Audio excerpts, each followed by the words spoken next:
أعوذ بالله من الشيطان الرجيم. بسم الله الرحمن الرحيم.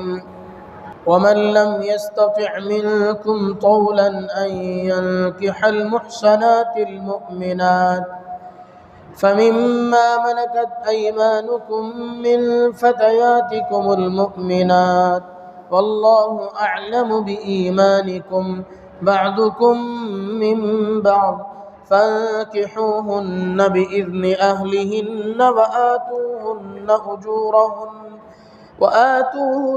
أجورهن بالمعروف محصنات غير مسافحات ولا متخذات أخدان فإذا أحصن فإن أتين بفاحشة فعليهن نصف ما على المحصنات من العذاب ذلك لمن خشي العنة منكم وأن تصبروا خير لكم والله غفور رحيم. يريد الله ليبين لكم ويهديكم سنن الذين من قبلكم ويتوب عليكم والله عليم حكيم. والله يريد أن يتوب عليكم ويريد الذين يتبعون الشهوات أن تميلوا ميلا عظيما. يريد الله أن يخفف عنكم وخلق الإنسان ضعيفا. صدق الله العظيم. ومن لم يستطع منكم طولا، اور جو کوئی نہ رکھے تم میں طاقت، طولا ان ينكح المحصنات المؤمنات، کہ وہ آزاد مسلمان عورتوں سے نکاح کرنے کی طاقت نہ رکھے، فمما ملکت ایمانکم من فتیاتکم المؤمنات، تو تمہارے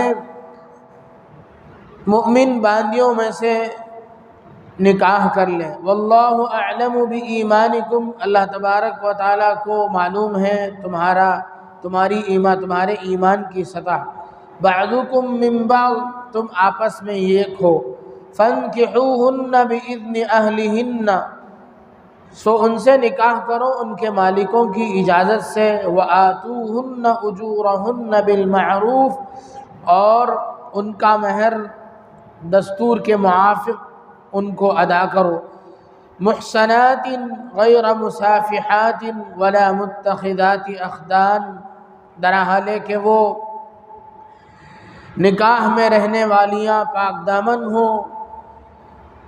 غیر مسافحات، کھلی بے حیائی کرنے والی بھی نہ ہو.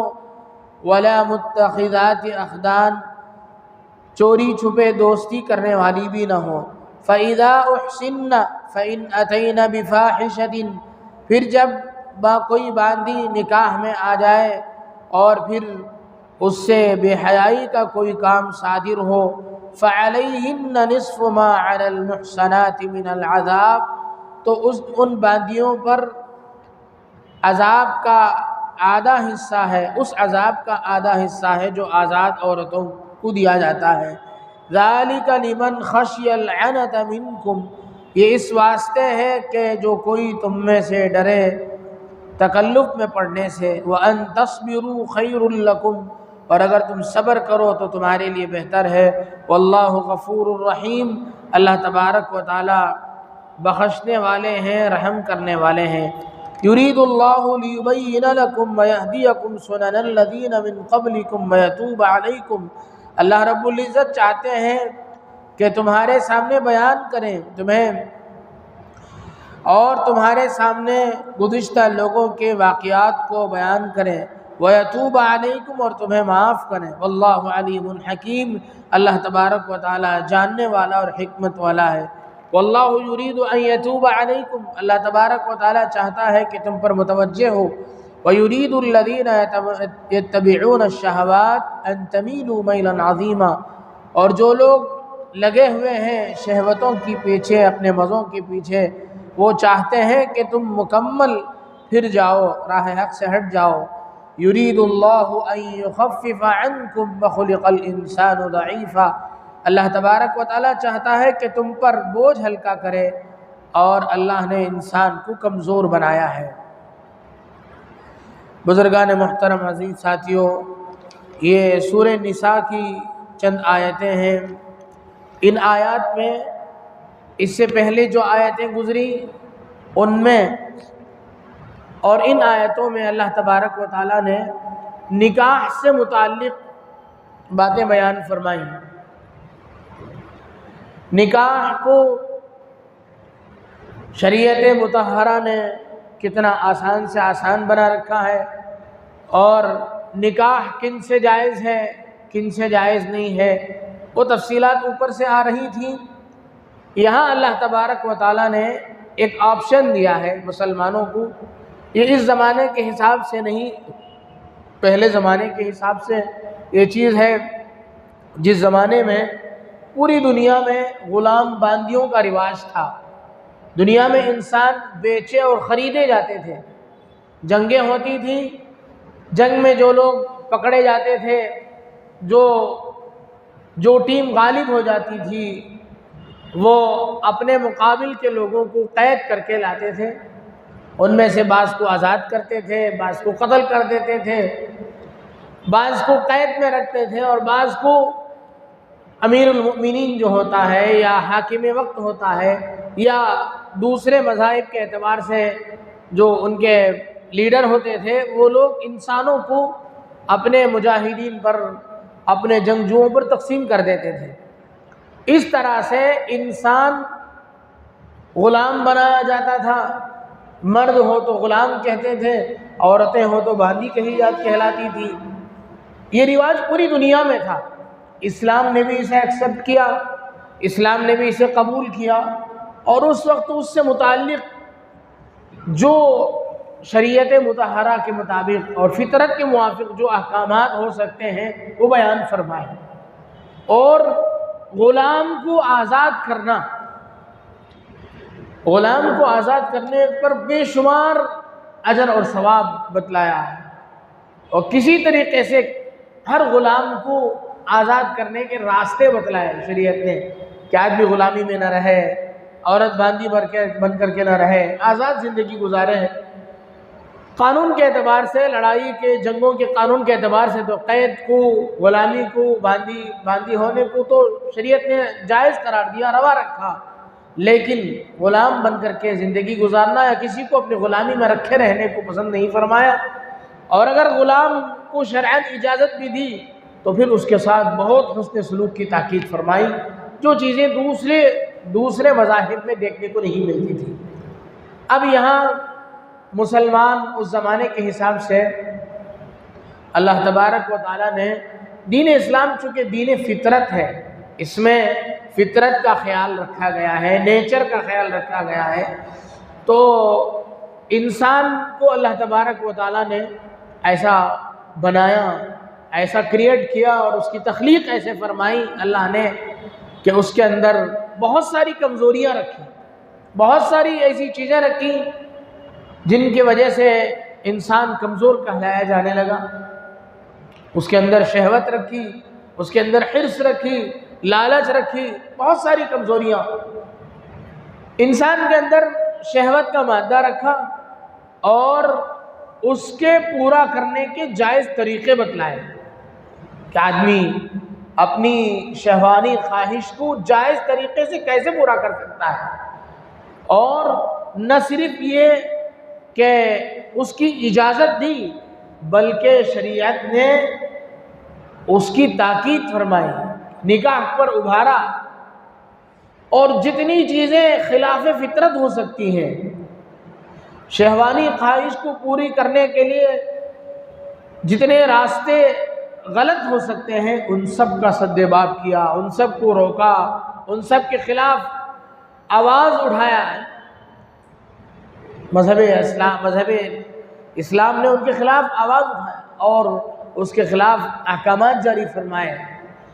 اب آدمی، اللہ کے رسول صلی اللہ علیہ وسلم نے اپنی تعلیمات میں ترغیب دی کہ نکاح کر لیا جائے، اور تاکید فرمائی کہ جوان بچہ یا بچی جب اس کا جوڑا مل جائے فوراً اس کا نکاح کر دیا جائے، اس کی تاکید فرمائی۔ اب آدمی آزاد عورت سے نکاح کرنا چاہے تو اس کے لیے مہر شرعی کی ایک مقدار ہے۔ اگر کسی آدمی کے اندر یہ طاقت نہیں ہے ایک آزاد عورت کا وہ مہر دے سکے، آزاد عورت سے اگر نکاح کرے گا تو بہت سارے حقوق اس پر آئیں گے، بہت ساری ذمہ داریاں اس کے اوپر آئیں گی۔ اب اگر کسی کے اندر طاقت نہیں ہے آزاد عورت سے نکاح کرنے کی تو اس زمانے کے حساب سے اللہ تبارک و تعالیٰ نے اس میں احکام نازل فرمائے کہ اس کے لیے ایک آپشن یہ بھی ہے کہ وہ غلط راستے اختیار کرنے کے بجائے، حرام کاری اور بدکاری میں پڑنے کے بجائے باندیوں سے نکاح کر لے۔ باندیوں سے نکاح کیسے کرے گا اس کا بھی طریقہ کار بتلایا۔ ان کے مالکوں سے اجازت لے لی جائے، جب ان کے مالک اجازت دے دیں تو باقاعدہ ان کا جو مہر ہے آزاد عورتوں کے مقابلے میں ان کو آدھا مہر دیا جائے گا۔ اسی طرح جب باندیوں کے مسائل بیان کیے جا رہے ہیں تو اللہ تبارک و تعالیٰ نے آگے اس کے ساتھ ساتھ ہی کچھ احکام اور بھی بیان کر دیے کہ اگر آزاد عورت باندی ہے، کسی کے نکاح میں رہ رہی ہے، رہتے ہوئے اس نے کوئی بے حیائی کا کام کیا، مطلب زنا کا صدور ہوا اس نے زنا کر لیا، تو جو سزا آزاد عورت کو دی جاتی ہے اس کی آدھی سزا اسے دی جائے گی۔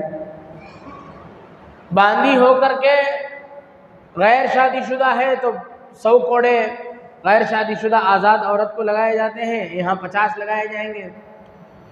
باندی ہے، شادی شدہ ہے، اگر آزاد عورت شادی شدہ ہو کر کے آزاد مرد یا عورت زنا کرے تو ان کو رجم کیا جاتا ہے، سنسار کیا جاتا ہے، پتھر مار کر کے ان کو ہلاک کر دیا جاتا ہے، یہ شریعت کا حکم ہے۔ اب باندی ہے تو اس پر بھی اس کا آدھا تو نہیں ہے، آدمی آدھا ہلاک کر کے تو نہیں چھوڑ سکتا ہے، تو شریعت نے حکم دیا کہ اس کے لیے 50 کوڑے اس کے لیے بھی ہیں۔ تو یہ احکامات اس کے لائن سے بیان کیے۔ اب شریعت نے یہ بیان کیا کہ آدمی اگر نکاح پر قدرت نہیں رکھتا ہے، آزاد عورت سے نکاح نہیں کر سکتا ہے، اور اپنے اوپر اس بات کا خوف ہے کہ وہ حرام کاری میں مبتلا ہو جائے گا، حلال یعنی آزاد عورت ہی کی تلاش اور اس کے انتظام میں لگا رہے، اس کی عمر بڑھتی جائے تو پھر ہو سکتا ہے کوئی وقت ایسا بھی آن پڑے کہ وہ بدکاری میں مبتلا ہو جائے۔ اگر اس کا اسے خوف ہے تو چاہیے کہ وہ باندی سے ہی نکاح کر لے۔ اگر وہ صبر کر سکتا ہے اور اپنے آپ پر قابو پا سکتا ہے تو قرآن کہتا ہے وَإِن تَصْبِرُوا وَأَن تَصْبِرُوا خَيْرٌ لَكُمْ ذَلِكَ لِمَنْ خَشِيَ الْعَنَتَ مِنْكُمْ۔ یہ آفر کس کے لیے ہے، یہ پیشکش کس کے لیے ہے؟ اس آدمی کے لیے ہے جو بدکاری میں پڑنے کا خوف رکھتا ہو، اپنے آپ پر اسے اطمینان نہ ہو اس زمانے کے حساب سے۔ اور اگر کسی کو اپنے اوپر اطمینان ہو، وہ انتظار کر کے مزید پیسوں کا بندوبست کر کے کسی آزاد عورت کے نکاح کے قابل اپنے آپ کو بنا لیتا ہے تو یہ اس کے لیے بہتر ہے۔ کیوں بہتر ہے؟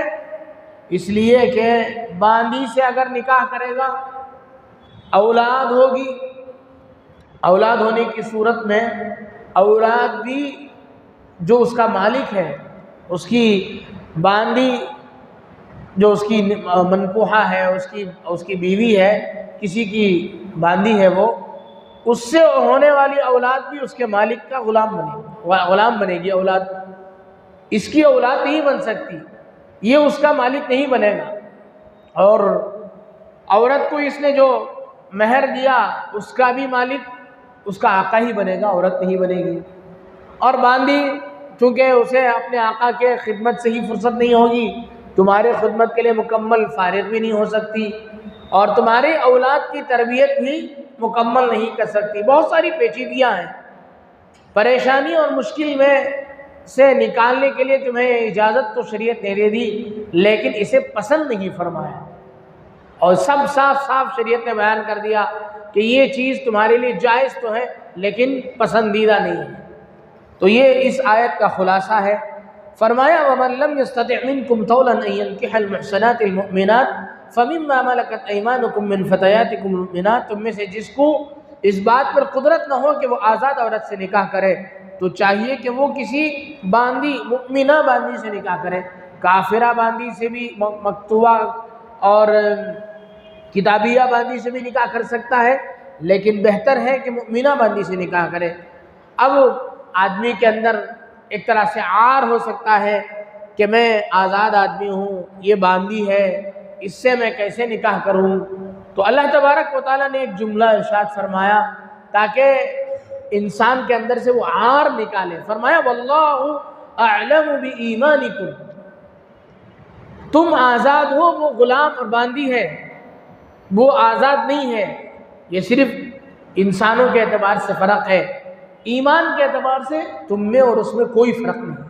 اللہ تعالیٰ فرماتے ہیں واللہ اعلم بایمانکم، تمہاری ایمانی سطح کو اللہ تعالیٰ بہتر جانتے ہیں۔ ہو سکتا ہے کہ وہ مؤمنہ باندی ہونے کے باوجود بھی ایمان میں تمہارے سے بڑی ہوئی ہو، اور اوپر اگر دیکھ لیا جائے اور اوپر چلا جائے تو تم سب ایک ماں باپ کی اولاد ہو، بعد میں وہ باندی بن گئی اور تم آزاد انسانوں میں تمہارا شمار ہونے لگا، لیکن اصل کے اعتبار سے تم سب آدم اور حوا کے اولاد میں سے ہو، اس لیے تمہیں عار نہیں ہونا چاہیے۔ فرمایا واللہ اعلم بایمانکم، یہ جملہ بعضکم من بعض، تم ایک دوسرے میں، تم میں سے تم آپس میں ایک دوسرے میں تمہارے آپس میں تعلقات ہیں۔ کیا تعلق ہے؟ تم سب ایک ماں باپ کی اولاد ہو، اس لیے دینی اعتبار سے بھی، نسبی اعتبار سے بھی تمہیں ان سے عار نہیں کرنا چاہیے۔ یہ بہتر ہے کہ تم بدکاری میں پڑو، بے حیائی میں پڑو، زناکاری میں مبتلا ہو، اس سے بہتر ہے کہ اس عورت سے نکاح کر لو۔ فَانْكِحُوهُنَّ بِإِذْنِ أَهْلِهِنَّ، طریقہ کیا ہے؟ فرمایا فَانْكِحُوهُنَّ بِإِذْنِ أَهْلِهِنَّ، ان عورتوں سے نکاح کرو ان کے آقاؤں کی اجازت سے، اور کیا کرو؟ وَآتُوهُنَّ أُجُورَهُنَّ بِالْمَعْرُوفِ مُحْصَنَاتٍ غَيْرَ مُصَافِحَاتٍ وَلَا مُتَّخِذَاتِ أَخْدَانٍ، ان کو ان کا مہر جو معروف ہے اس وقت جو علاقے میں جو مشہور ہے وہ مہر ان کا ادا کرو، درا حالے کہ وہ تمہارے نکاح میں آنے والیاں ہوں اور کھلی طور سے وہ بے حیائی کرنے والی نہ ہو، یعنی تم جو مہر دے رہے ہو اسے، وہ تمہارے نکاح میں آنے کا عوض ہے، مہر ہے، وہ اس سے تم شہوت جو پوری کرو گے اس کی اجرت نہیں ہے، زنا کی اجرت نہیں ہے۔ یہ فرمانا چاہ رہے ہیں کہ وہ تمہاری نکاح میں آنے والی پاک دامن عورت ہے، تم اسے جو دے رہے ہو وہ اجرت زنا نہیں ہے، غیر مصافحات، تو اس کے لیے چاہیے کہ وہ کھلی طریقے سے بے حیائی بھی نہ کرے اور دوسرے مردوں سے چوری چھپے اس کے تعلقات بھی نہ ہو، غیر متخذات اخدان۔ فَإِذَا أُحْسِنَّ، آگے فرمایا تمہاری نکاح میں آ گئی، فَإِنْ أَتَيْنَ بِفَاحِشَةٍ، اب نکاح میں، کسی کے نکاح میں آنے کے بعد کوئی باندی بے حیائی کا کام کرتی ہے، زنا کرتی ہے، فَعَلَيْهِنَّ نِصْفُ مَا عَلَى الْمُحْصَنَاتِ مِنَ الْعَذَابِ، تو ان پر جاری کیا جائے گا اس عذاب کا آدھا حصہ، آدھا عذاب جاری کیا جائے گا، آدھی سزا نافذ کی جائے گی جو سزا کے آزاد عورت پر نافذ کی جاتی ہے، یعنی 50 کوڑے لگائے جائیں گے۔ اللہ تبارک و تعالیٰ نے فرمایا یہ جو بات اوپر سے ہے وَمَن لَّمْ يَسْتَطِعْ مِنكُمْ طَوْلًا أَن يَنكِحَ الْمُحْصَنَاتِ، یہ سب تفصیلات ذَلِكَ لِمَنْ خَشِيَ الْعَنَتَ مِنكُمْ، اس آدمی کے لیے ہے جو بے حیائی میں پڑنے کا اپنے اندر خوف رکھتا ہو۔ وَأَن تَصْبِرُوا خَيْرٌ لَّكُمْ، اور اگر تم صبر کرو، استقامت سے رہو اور اپنے آپ کو اس غلطی میں پڑنے سے اپنے آپ کو بچائے رکھو، یہ تمہارے لیے بہتر ہے۔ وَاللَّهُ غَفُورٌ رَحِيمٌ، اللہ تبارک و تعالی مغفرت کرنے والے ہیں اور بخشش کرنے والے ہیں۔ اب اس زمانے میں نہ یہ غلام رہے نہ یہ باندیاں رہیں، اس لیے اب جو گھر میں نوکرانیاں ہیں ان کے ساتھ یہ حکم ہرگز نافذ نہیں ہوگا۔ اب کسی کے اولاد کو اگر کوئی عورت، اگر کوئی اگر کوئی خاندان اپنی اولاد کو تنگ دستی کی وجہ سے تمہارے ہاتھ میں بیچ دے، اپنی اولاد کو، لوگ بچوں کو بیچ دیتے ہیں، تو کسی بچے کے بیچ دینے سے اور تمہارے اس کے خریدنے سے وہ تمہارا غلام نہیں بنے گا، اور کسی بچی کو تمہیں پیسے دے کر کے خرید لینے سے وہ تمہاری باندھی نہیں بنے گی۔ یہ تو حکومت کے ذریعے سے ہوگا، اور اسلامی حکومت قائم ہوگی تب ہوگا۔ آئندہ بھی چل کر کے اگر اسلامی حکومتیں قائم ہوتی ہیں اور پھر جہاد ہوتا ہے، اور تو پھر یہ سب چیزیں لوٹ کر آ سکتی ہیں۔ اور تو یہ حکم، اس بات کو ہمیں اپنے ذہنوں میں رکھنا چاہیے کہ ہماری جو گھر کی نوکرانیاں ہیں، ہمارے گھر میں کام کرنے والی جو خادمائیں ہیں، ان سے ہمارا باقاعدہ شرعی پردہ ہے۔ ہم لوگ بعض مرتبہ یہ سمجھتے ہیں کہ وہ ہمارے گھر کی کام والی ہیں، اس سے ہمیں کاہے کا پردہ نہیں۔ اگر وہ مسلمان ہے، غیر ہے، تو اس کے لیے تو مسئلہ نہیں ہے، نظر کی حفاظت کا مسئلہ تمہارے لیے بھی ہے۔ بہت سارے لوگ یہ سمجھتے ہیں کہ اگر تمہارے ساتھ رہنے والی، تمہارے ساتھ گاڑی میں بیٹھنے والی، تمہارے گھر میں کام کرنے والی اگر غیر عورت ہے تو پردے کا کوئی مسئلہ نہیں، غلط ہے۔ پردے کا مسئلہ اسے نہیں ہے، ٹھیک ہے، لیکن نظر کی حفاظت، اس کی تنہائی سے بچنا، اس سے خلوت سے، اس سے بے تکلف ہونے سے بچنا، عام جس طریقے سے تمہاری منکوحہ اور تمہاری حلال عورت کے علاوہ جتنے دوسرے عورتوں کے جتنے مسائل ہیں، وہ سارے مسائل تمہارے اوپر کے سارے مسائل ہیں۔ تم مسلمان ہو، جتنے مسائل عورتوں کو لے کر کے، غیر عورت کو لے کر کے جتنے مسائل ہیں، وہ سب مسائل تمہارے سے متعلق ہیں۔ اس لیے کسی کام والی کو اپنے ساتھ گاڑی میں لے کر کے جانا، یا کہیں علاج و معالجے کے لیے کسی نرس کو لے کر کے گھومنا غلط ہے، باقاعدہ غلط ہے۔ آپ اس کا انتظام کریں، زیادہ آپ اسے آٹو کا خرچہ دے دیں، کیا ہوا؟ شریعت کے ممنوع اور حرام کاری سے تو آپ بچ سکتے ہیں، حرام ہے، باقاعدہ اس سے بچنے کی ضرورت ہے، چاہے اس چیز کے عام ہو جانے کی وجہ سے اس کی قباحت ہمارے ذہن سے نکل گئی ہو۔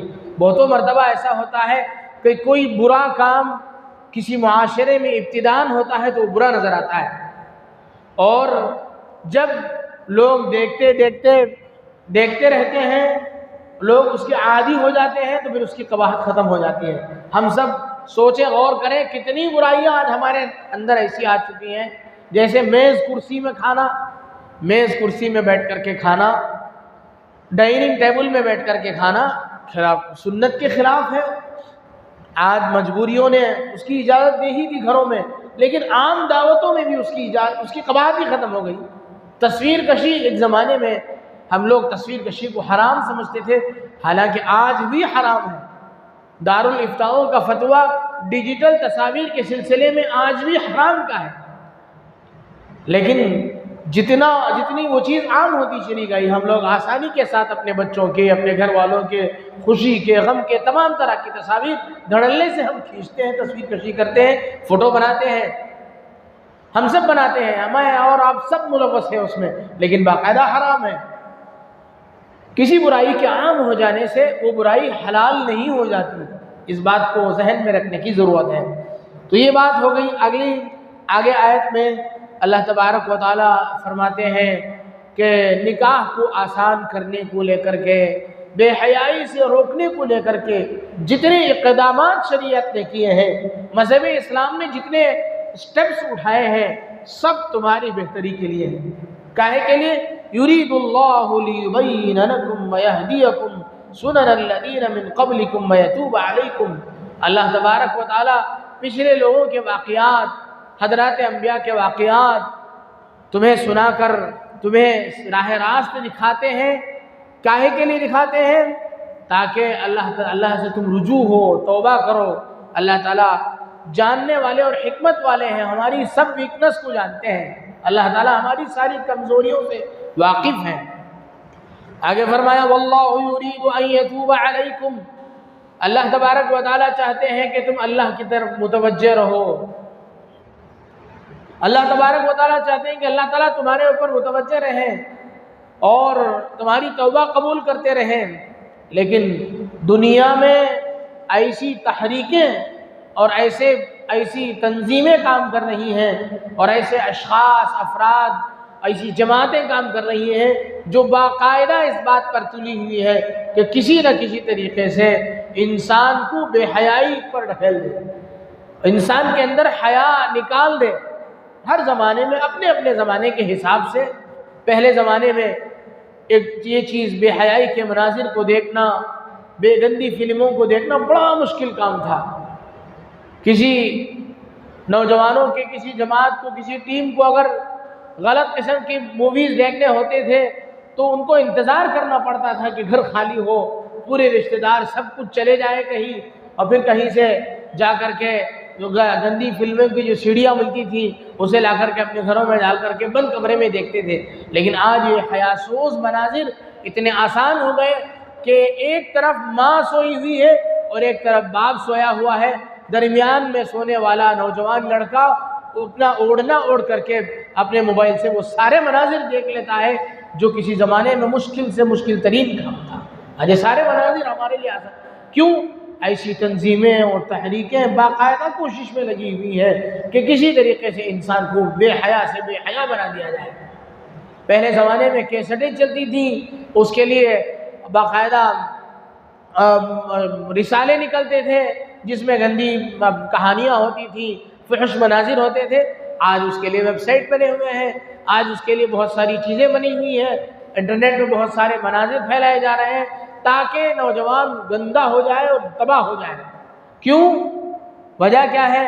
اس لیے کہ حیا کا تعلق ایمان سے ہے۔